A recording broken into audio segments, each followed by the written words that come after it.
Alright guys, welcome back. We are cruising along here, getting ready to start our descent and approach into Phoenix Sky Harbor International Airport. The descent phase for us will begin, or descent planning I should say, right about 250 miles from our destination. So when we go through the McDo planning for our arrival, we follow a simple format here that keeps everything the same so you don't miss steps, and it's referred to as top hat, or there's a couple other acronyms people use to help remind themselves on how they program the box, but basically we're going to go from the flight plan key all the way up and down through these buttons here, and it kind of makes a little top hat function.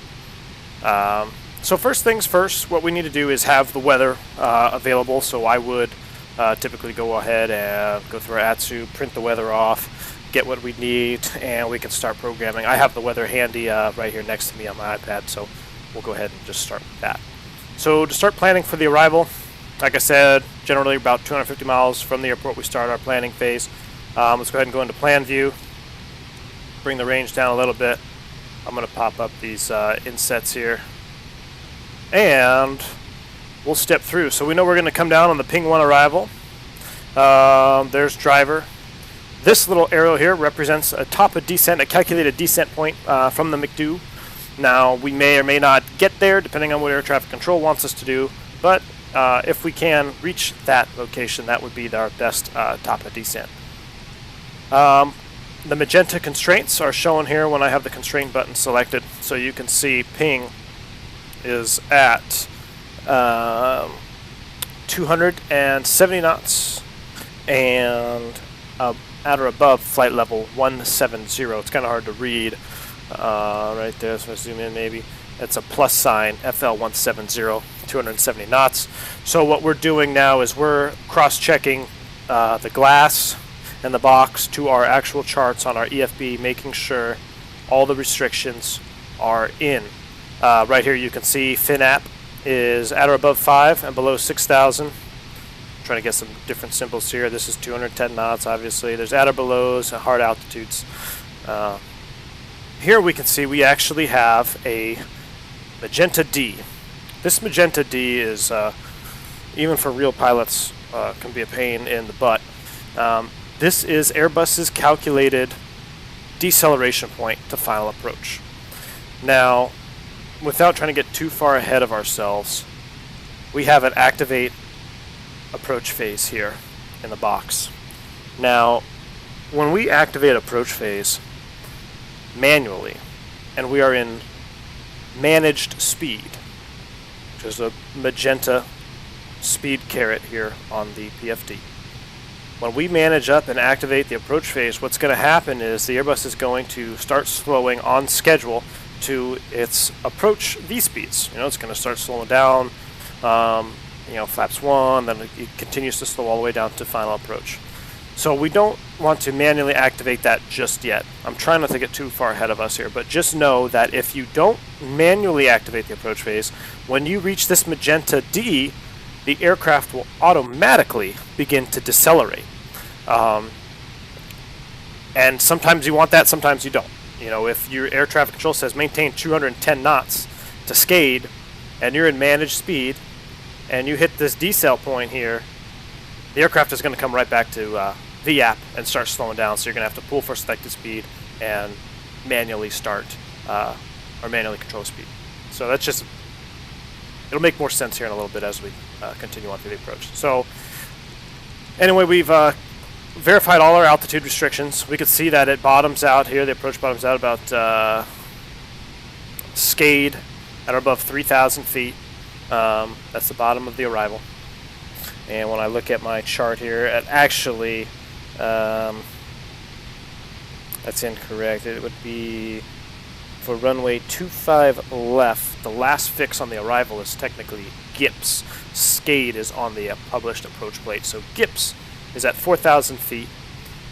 This is a little bit inaccurate here. This should have the constraint shown in here when I click on GIPS. You can see it's right here, 4,000 feet, but it should show constraint right here, an altitude constraint that's not simulated.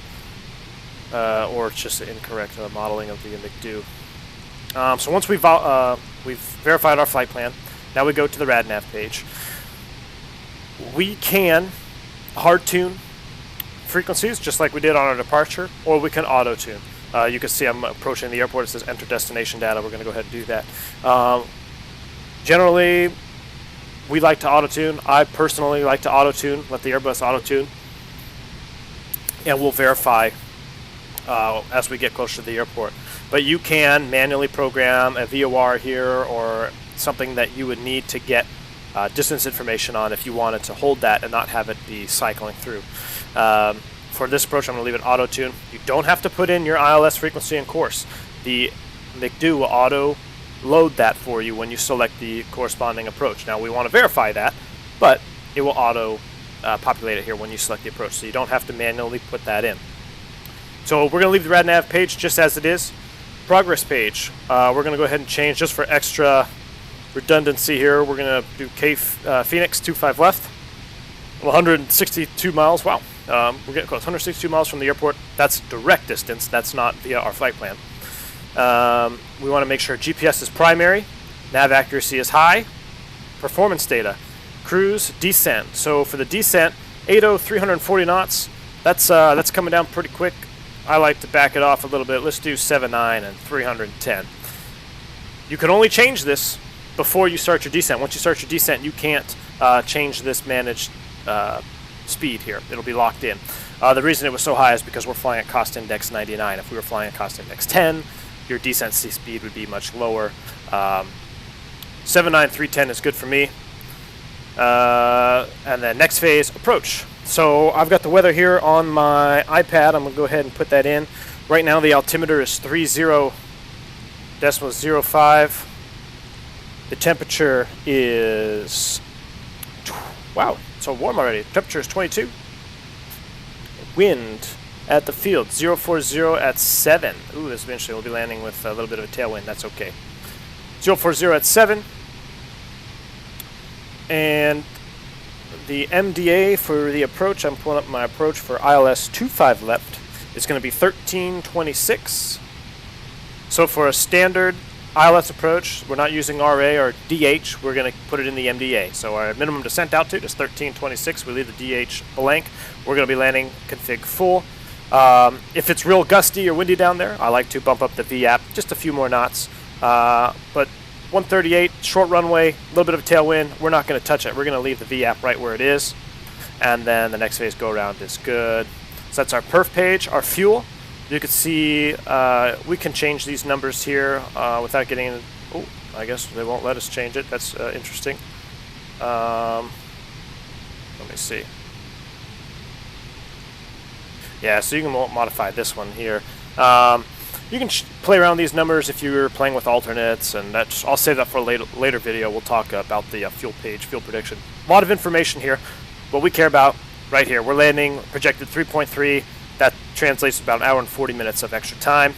So we got plenty of fuel. Secondary flight plan. I'd go ahead and just copy the active again in case you've had any changes to your current flight plan. Or if you're expecting a different runway, you can go ahead and put in a different runway here in a secondary flight plan. And then, of course, the ATC menu, or at McDo, would go ATSU, and we would send off for our performance data. Just making sure we're not going to pass our descent point here. So we actually would send off for our performance data via the ATSU page, the ACARS, and it would come back with required landing distances for all the runways that we put in the box and all the environmentals. We don't have that modeled, so we're just going to go ahead and continue on without it. If you really want to get advanced, there is, I'm not sure if there's publicly available cockpit operating or comms or AOMs on the internet for the Airbus, but there is ways to calculate alternate landing data with raw charts, and it makes for an interesting time. We do that in ground school every year. It's quite intense, so we just like to have the little ACAR send our numbers out, get our numbers back, we're good to go. So we've got the box set up. Next thing we do is we're going to configure the airplane. So I would do a little brief, say, hey, we're Airbus A320. We're going to come down on the ILS to runway 25 left. So we're going to arm our LS push buttons. All this does is it activates the localizer and slope guidance on the PFD. You can actually, if you fly down the approach with it off, once you get on the approach, it'll start flashing at you ILS, it'll keep flashing. I believe it's ILS, or it may even say LS. That means, hey, dummy, turn your LS buttons on so you can see your guidance. So we got the LS push buttons on. Also, when we turn that, you can see the aircraft has auto-tuned. I'm going to verify with the chart. India Romeo Juliet Golf 110.75. Final approach course is going to be 258 degrees. That matches. That's what that little magenta cross means right there. That's our final approach course. If our final approach course was something off the screen, say 070, you would have a little box right here in magenta saying 070. So I'm just briefing the approach how I brief it in real life. So we've got IR JG 110.75 auto tune. Final approach course is 258. That matches the glass. Our glide slope intercept final approach fixed altitude is SCADE at 3,000 feet. Come down, there it is, SCADE, 3,000 feet. The DA for us is, I don't know why that's not showing in the glass. Our DA is 1326, so that's interesting. We should have, let me just make sure I'm not doing something silly here. 1326, this should be displayed right here. Under 250 miles, we should have a decision altitude displayed right here on our PFD. I'm not sure why that's not there. That's interesting. We'll keep an eye on that. We'll see when it pops up. Hopefully it does. 1326 is our decision altitude. The touchdown zone for the 25 left runway is 1126. We would read off our safety, minimum sector altitudes for terrain clearance. I'll skip through that. I would say we're expecting PAPIs on the left side, Mauser approach light system. Our missed approach procedure. I'd like to step through this. I'm going to go ahead and just start down. Let's say flight factor 320, Albuquerque Center, descend flight level 200, or actually they would probably just send us to 240. We'd be back. Roger, Albuquerque flight factor 320, descend flight level 240. Mach descent, we're coming down to 240. We're going into mountainous terrain, so I'm going to turn our terrain push button on. And back to the approach briefing. Missed approach. If we have to go missed, it will most likely be tower assigned. If not, the missed approach procedure is as follows. It's going to be straight out 3,000 feet, then a climbing a left turn up to 5,000 on a heading of 130 to intercept the Phoenix VOR 163 degree radial out to pop key and hold. And we can see pop key, hold, right turns. That's in the box. That matches the plate. So that is complete. And we would continue setting up, make sure our airplane, we've got LS push buttons on. Then I would say our minimum runway, or our runway length is 7,800 feet. So it's a shorter runway. So what I'm going to do is I'm going to go medium auto brakes. Now, a word about that, it's not typically normal to use medium brakes, and there's some confusion about what the auto brakes do. So let's briefly talk about the auto brakes. The auto brake is a pre-planned deceleration rate. So if I select low, the aircraft is going to decelerate at a predetermined deceleration rate. If I select medium, it's going to decelerate at its pre-programmed deceleration rate, regardless of what I do with the thrust reversers. So if I use low brakes and full thrust reverse, the aircraft is still going to decelerate at the same deceleration rate than it would if I used full reverse. Now, The only difference is if I use full reverse and low auto brakes, because the reversers are helping the aircraft to meet that deceleration rate, I'm going to have less wear and tear on the brakes. They're going to be less warm, less hot. Typically, the Airbus has a lot of issues with hot brakes. Flight Factory made some changes to their model. I think when it first came out, it was much more accurate, whereas if you stood on the brakes, you'd get hot brakes. Now, I can land with the brakes on medium or just manual brakes, full reverse step on them, and I still can't get the hot brakes to go off. So I don't know if there's a bug going on or just I don't find the brake temperature simulation modeled accurately. But in the real world, it is a big deal, especially coming into high-density altitude airports. During the summertime, high ambient temperature, brakes do overheat very frequently. So we like to go low brakes and full reverse. That means we have low auto braking, but we're helping the brakes as much as we can with full reverse. Or if you got a real short runway and you need to meet performance, we can go medium brakes and full reverse. And when I flew in here the other night, our weight and the wind and everything else, we actually got numbers for medium brakes. We did not have landing numbers for low brakes, so we actually had to use medium, or you could just leave it off and do manual brakes. But for the sake of demonstration, I'm going to keep it on medium brakes, and we're going to see if we can warm up those brake temperatures when we land. So we'll leave that on medium. But yeah, just understand when you're using auto brakes, it's a predetermined deceleration rate, and it's constant. You can't change it. Regardless if you use thrust reversers or not, the airplane is going to decelerate at the same exact rate. Majority of the time, we don't even use auto brakes. So, we just use it ourselves. But auto brakes medium for the sake of demonstration, and we're going to do flaps full and full reverse. Alright, briefing is complete. You can see now we are approaching the bottom here. Let's go ahead and say, hey, Flight Factor 320, you're cleared to descend via the Ping 1 arrival into Phoenix Sky Harbor. So we got our descend via clearance. We know we can go down to our final descent altitude, which is 4,000. So I'm going to just go ahead and dial in 4,000 feet. And here we go. It wasn't captured yet, so we've tripped it into vertical speed. We should get a triple chirp. There it is. So now we know, hey, dummy, you're in vertical speed mode. You can see our vertical deviation needle is getting away from us there. So we need to go managed, and hopefully it will go ahead and catch back up. So you can see our vertical deviation. We're 810 feet high right now.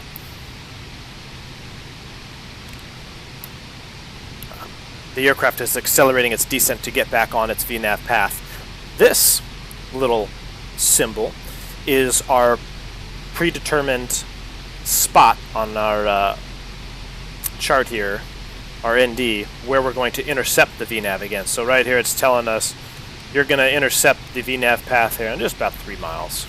So we're coming back down. Our vertical deviation is coming back down. This is the econ descent window. So we've set speed 310, but plus or minus 20 knots on either side. So you can see that the airplane is going to go ahead and pitch down. It's going to max out its descent angle, or descent speed here, I should say, to meet the VNAV restriction. This intercept, one thing to note about this intercept point, is also calculated on speed brakes. So I'm going to go ahead and deploy full speed brake, which in reality is half. If you're not aware, the Airbus A320, when you have the autopilot on, if you select full speed brake, you are still just going to get half. The only way to get full speed brake is to turn the autopilot off. So things can get a little bit slippery if you get behind the airplane. I know this is kind of fast and quick and dirty. I'm just trying to get as much information in here as I can. If you guys have questions, go ahead and leave comments. I'll try to get back at it, and I'll, if you want to see something more in depth, I'll make a separate video even. We can really talk about different situations. This is just the basic A to B, how we do it, so you get you guys flying proper. Alright, we're coming through 18,000 feet. We can go ahead and set our altimeters. I forgot what it was, so I said 3005. So push. 3005 is set. And we want to make sure our IESS or standby is also set. 3005. You can see the airplane is trying to slow down. Meet ping at 270. It's struggling, so let's go speed brakes out.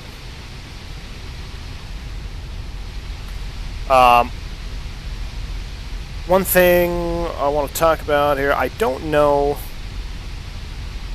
how Fly Factor is doing this, but when I put the speed brakes to full, I feel like the airplane responds like the speed brakes are at full and not at half. I've had some discussion with them on the forums, and they're not very helpful or seem to want to discuss anything about their aircraft without getting in. So whatever. In the real airplane, just know, doesn't matter if you go half or full with the autopilot on, you're only getting half deflection. But in this simulation, if you go half, the airplane slows down like you're getting full, if that makes sense, which is inaccurate. But neither here nor there. We're happy. We're descending down. You can zoom out the range. I've got my terrain on display here, terrain on ND. You can see the mountains in Phoenix. It is mountainous terrain. One thing about the terrain on ND push button, at 80 miles, it doesn't simulate further than 40, I believe. This is also incorrect. The aircraft that we have will show terrain all the way out to 320. So if you want to have terrain on ND, you've got to keep it under 40 range, or else you get that lovely magenta box in your ND. Alright, our next fix is Birdie at or above 13,250 knots. We look like we're going to meet that just fine. So let's go ahead and ding the flight attendant. Seatbelt signs coming on through 18,000 feet. I would go ahead and hit the call button here and make a PA. Now folks, we're descending into Phoenix Sky Harbor. Well, the weather is blah blah blah. We should be on the ground in just about 20 minutes from now. Flight attendants prepare the cabin for arrival.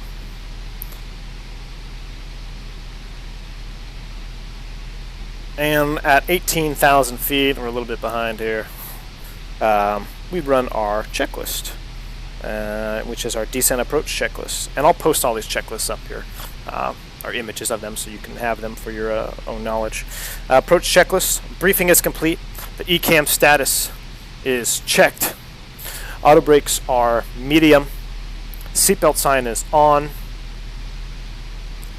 And then minimums. There it is. 1326 set. So that popped up. I didn't see when it popped up. Should have popped up at 250 miles. But irregardless, or that's not a word, regardless, 1326 on the glass. Set altimeters. 3005 set. Approach checklist complete.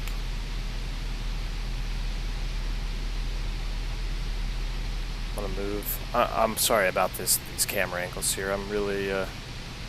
If somebody knows how to stop the stuttering on OBS, please leave a comment to let me know how I can fix that.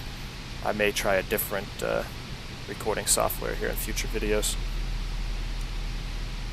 So you can see the airplane is a little bit slow now, but it's within its econ descent window, so it's going to do what it's got to do. There we go, 250 knots. I'm sorry, it wasn't slow, it was right on time. Me blaming the Airbus for no reason. Birdie at or above 13,000, there's our vertical deviation donut, we're right on. 250 knots, we're right on.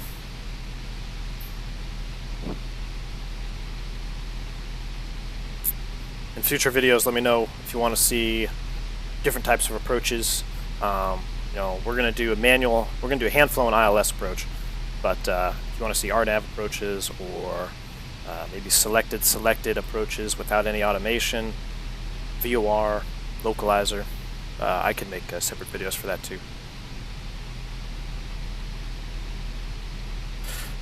This little box here shows our terrain on display. So the highest point being depicted right now is 2,500 feet.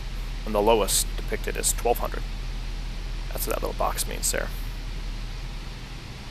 This pink dot is our next program deceleration point for par. We need to be at 230 knots. Not to be confused with the main deceleration point, which is this D right here. Not to be confused with that. It's slightly different.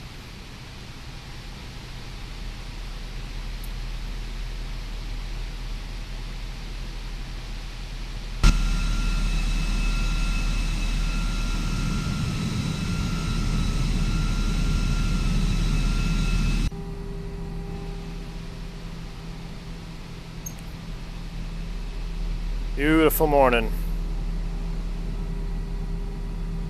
I really love these sounds. This is the BSS sound pack, and it is it's pretty much right on. I feel like I'm at work. All right, approaching 10,000 feet, and here comes our decel for 230. Let's see, it should flip over right here. Boom, there it is. Aircraft's continuing decel. Let's go ahead and we're close enough to 10,000. Let's get those mini speed brakes out. As we go through 10,000 feet, lights come on. And I would make another PA at this point saying, you know, flight attendants, prepare for landing. That's their final warning that we've gone through 10,000 feet. The lights come on. The nose light here is, I use it as a reminder if we're cleared to land. So I'll actually leave it in the off position until we get clearance to land. Once we get cleared to land from air traffic control, I'll flip it into TO. That's just another reminder for myself to make sure we don't land without a clearance. All right, we're through 10,000 feet. Something very important now is we need to activate, it is our procedure to activate and confirm our approach phase. So we're going to go here, perf.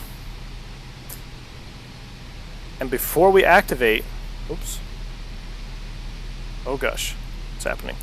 All right, before we activate this, we have to be in selected speed, because if we activate it right now, like I said, if you remember from earlier, it's going to drop to our V approach. So we pull for selected speed, and then activate confirm. Now we know when we manage up the speed, we are going to go straight to V approach. However, now that we're in selected speed, 230 knots, you see the blue diamond, we have to manually decel the airplane. So we know Pucker is at 210 knots. We can wait till we get to that little pink dot, or generally I use 10 knots for every mile or so. Let's go ahead and just go 210 knots right now. We need to slow 20 knots. Well, it might be 5 knots every mile. I think it's 5 knots per mile. It's just a rough ballpark figure if you need to slow down on speed. But in a descent, it can be skewed. So just make sure you're staying on top of it. As I slow down, aircraft's pitching up. So we're going to get high. That's when I introduce some speed brake. Boards are coming out. The Airbus is a slippery plane. So if you're using boards a lot, it's not a bad thing. You know, some guys try to frown upon using the speed brake. You just got to do it. Okay, we're in speed mode. Let's retract those boards. And we are below our flap extension speed by 10 knots.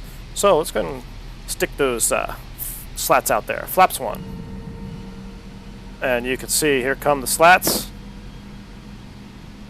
We don't use the S speed or F speed for deceleration. We use this little yellow equal sign here. And we have to be 10 knots below that. That's for flap extension.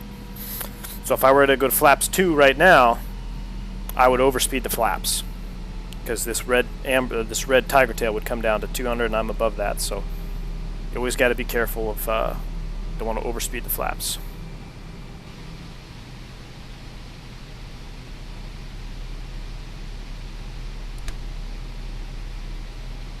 All right. FinApp is at 6,000. Oh, I'm sorry, below 6,000, and on or above 5,000. So we are on the descent path.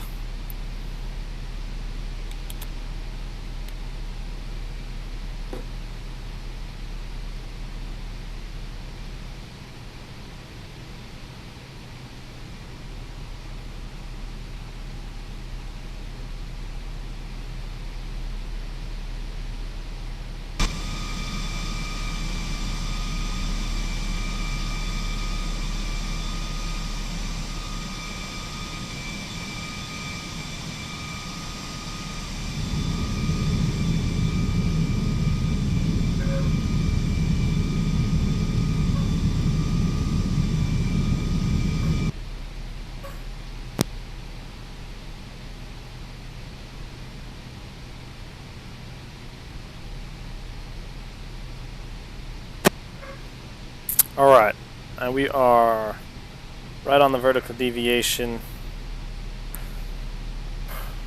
Looks like it's shallowing out the descent here. Ballpark numbers we like to aim for on approach. On downwind, 210 knots. On the base, want to be 180. If you're getting vectored in, air traffic control, and they leave you, you know, a little fast, it can get you can get high very quickly. So you want to be on top of your speeds here as we come in. You can see the airplane is shallowing out its descent already to make sure we get over FINAP at or above 5,000. I'm going to pull up the McDo here as well.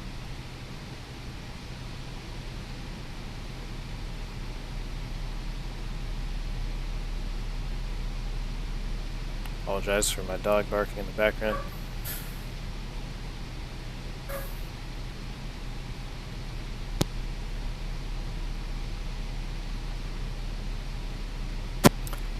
You can see you always want to check your vertical deviation.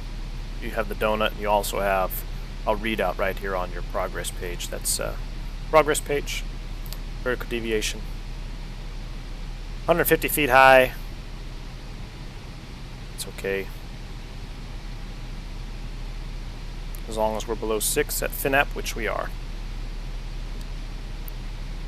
Alright, as we're getting ready, this is pretty much a base leg for us, so I'm going to dial the speed back right now at 180.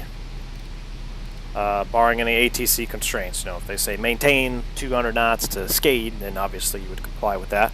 But now that I asked the airplane to slow down and descend, you could see that it's already saying we're getting higher and higher. So let's go ahead and get those boards out. By boards, I'm referring to the speed brakes. So at or above 4,000. And at this point, they'd say, most likely, flight factor 320, you are 2 miles from GIPS, maintain 4,000 till established, cleared, ILS, 25 left approach. When you get that clearance, we're going to go right here, approach button, and autopilot 2. Read our FMA. We have Cat 3 dual capability, autopilot 1 and 2 is selected. And the approach mode is armed. We can tell by glide slope is blue, localizer is blue. And now we can descend to our intercept altitude. We are established, loc star, so we can descend to our final approach fixed altitude over SCADE at 3,000. We've got 3,000 blue, and we are descending on down. You can see Sky Harbor in the distance there coming off the nose. I still have the brakes out a little bit, trying to get down. I want to capture this glide slope here. I don't want to get too high.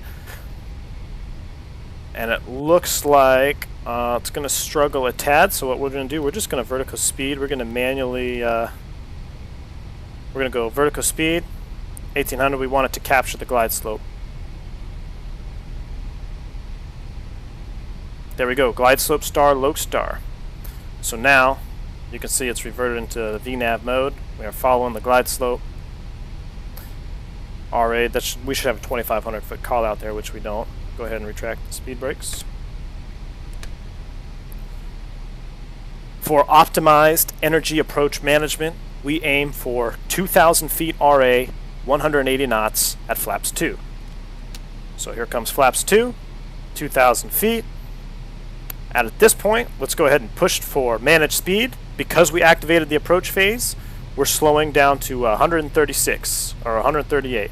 And we can go gear down, speed brakes arm.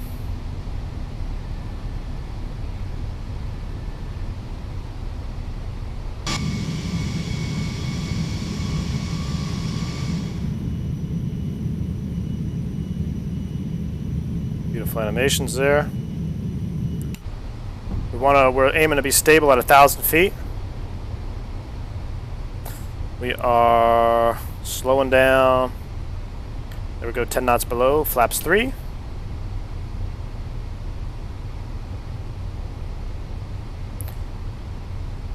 And 10 knots below, flaps full.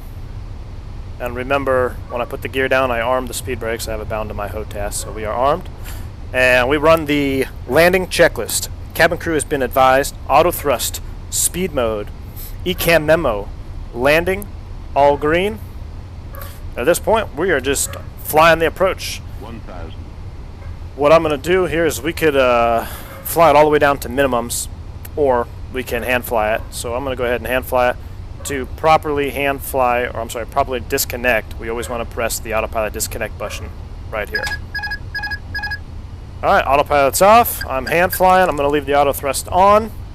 We've reverted to Cat 1 capabilities only because we don't have an autopilot. Our go around altitude, that should have been set earlier. That should be at 5,000. Go around altitude set, 5,000 feet blue. On speed. Runway's in sight. We're landing. We're just following the flight directors at this point and looking outside.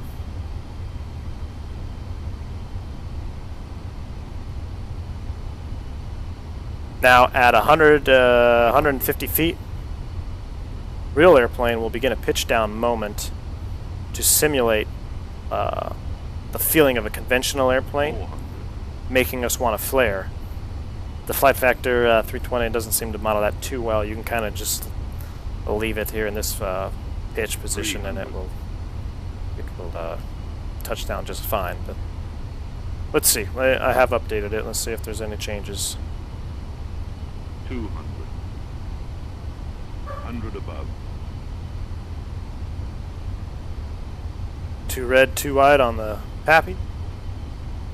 100. So right here you'd see a pitch down moment, which I'm not really getting.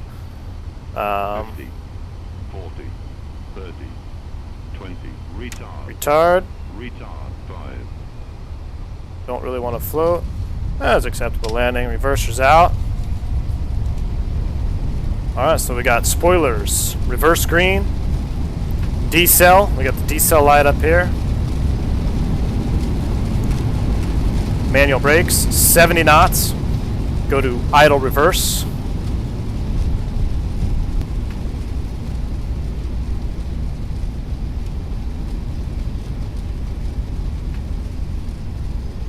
And once the engines reach idle, we start the clock, as we need to observe a 2-minute cooldown period. Alright, we can go ahead and retract the buckets.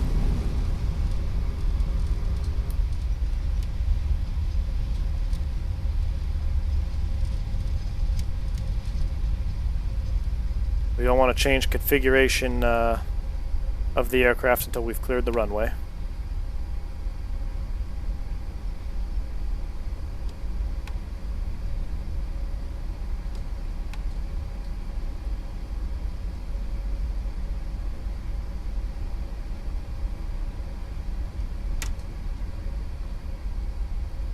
Alright, at this point we'll do the after landing checklist.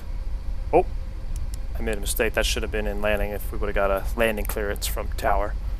So after landing checklist, lights coming off. That's in taxi mode, wing off, strobes off. That goes down. Retract the flaps. This goes into standby. Flight directors and LS push buttons off. And let's prime the APU. If you remember our first video, we don't want to start it until we get the flap flap open.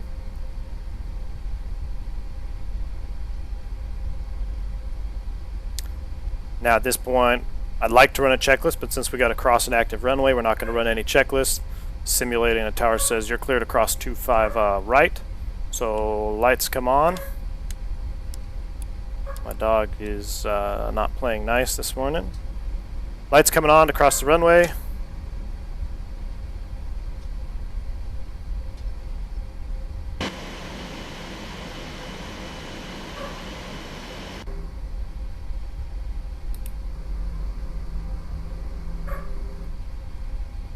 Alright, and we are clear. Let's go ahead and turn off that. Back to taxi. And we can see our flap open. Let's go ahead and prime the APU, or I'm sorry, let's start the APU. We're just going to taxi right into the ramp right here.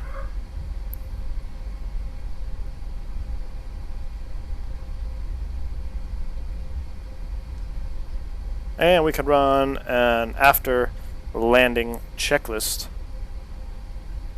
Exterior lights set. Flaps retracted. Config 0. TCAS is in transponder standby. Engine mode selector normal. Ground spoilers disarmed. Radar and PWS off. Don't want to be cooking the ground crew with our radar.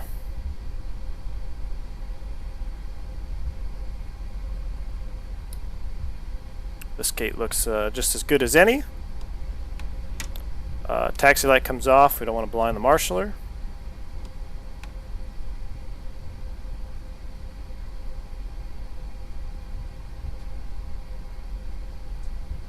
Make sure the trucks are centered before you straighten out the nose wheel. Whoa, don't want to do that.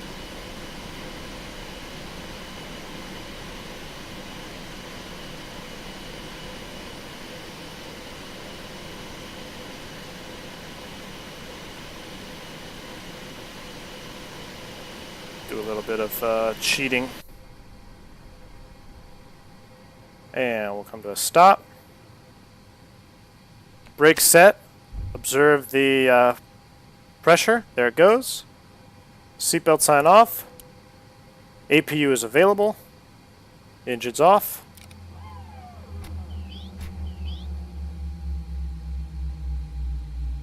I should have also mentioned... whoa, that was interesting. Engine fire ECAM there. Whoa, what's going on here? Engine air bleed, abnormal pressure. That is all just gremlins. I should have mentioned, but I was going to say 3 minutes before you can shut the engine down after using reverse thrust max. When you use full reverse, got to have a 3-minute cooldown. Engines are down below 5%. We can go ahead and turn off the fuel pumps. It's hot here in Phoenix. Let's go ahead and get the air going. Beacon can come off now, below 5% and 1. And transponder is into standby, 2000. In real life, intercom off. The reason we turn the intercom off is if the ground crew plugs into the airplane and the intercom is on, it's a hot mic connection, so they can hear us talking. So if we're saying bad things about the ground crew and the intercom's on, probably not going to be a good day for you. So don't have anything nice, don't say it at all, I guess. Alright, and that will pretty much conclude it. We can go ahead and chalk the aircraft. Once we get the chalk signal, go brakes released, let them cool. Let's see if we heated up those tires at all. You can see 180. Yeah, that's I find that pretty hard to believe. Do medium brakes like that only reach 180 Cs, so I think that needs work because that is a big deal with Airbus, is keeping those brakes cool. I would guess that those temperatures would be pretty darn close to 300 C right now at the gate. Alright, parking checklist. We would run that when the slides are disarmed, so real quick here, let's go ahead and call up everybody here. That way we just have an accurate thing. So, alright, here we go. Slides disarmed, engines off, seatbelts off, exterior lights are set, ice protection is off, fuel pumps are off, the electric pump is off, chalk signal has been received, and the parking brake is off. Parking check is complete. So at this point, we'll gather our stuff, get the hell out of here, go to our next flight, or go to the hotel. Thanks for tuning in, guys, and if you like these videos, go ahead, like and subscribe, and leave a comment if you want to see something in particular about the Airbus A320. Thanks again.